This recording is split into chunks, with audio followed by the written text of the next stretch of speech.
Ustaške namjere gube se po provalijama i stijenjem moćne planine. Čujemo da ispred vas došla 119. riječka brigada. Jeste, došla 119. riječka brigada. Ja mislim da smo je već i pre dan pokazali toj 19. riječkoj brigadi, a u buduće nadam se da će i gore proći.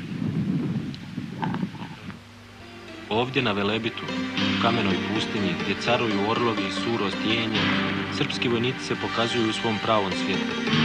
Bez obzira na udare bure i ostale teške klimatske uslove, srpski vojnici brane položaje od izuzetne važnosti za Republiku Srpsku krajinu. Oni su toga svjesni i njihov moral i volju niko i ništa ne može pokolebati.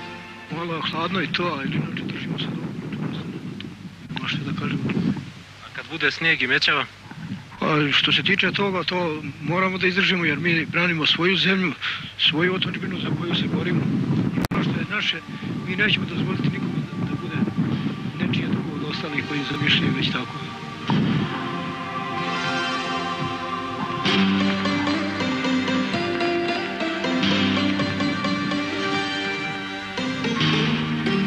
Osmatrači osmatraju horizont.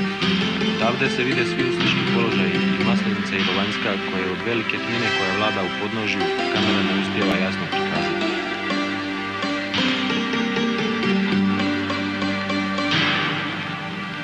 Blizu smo i Tulovih greda, oštrih grebena na vrhu, gdje se ovih dana vodila žestoka bitka. Na poprištu je ostalo 8 mrtvih ustaša iz 119. riječke brigade.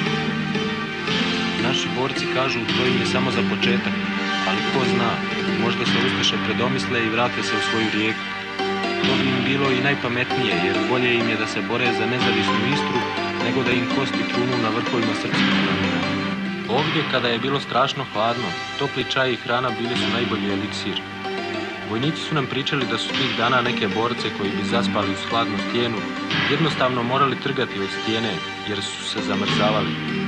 Oni koji nisu na Velebitu teško mogu zamisliti kako je borcima koji se tu nalaze, a oni, kao svi pravi Srbi, bez obzira na sve nedaće, poručuju: Ustaše, čuvajte se.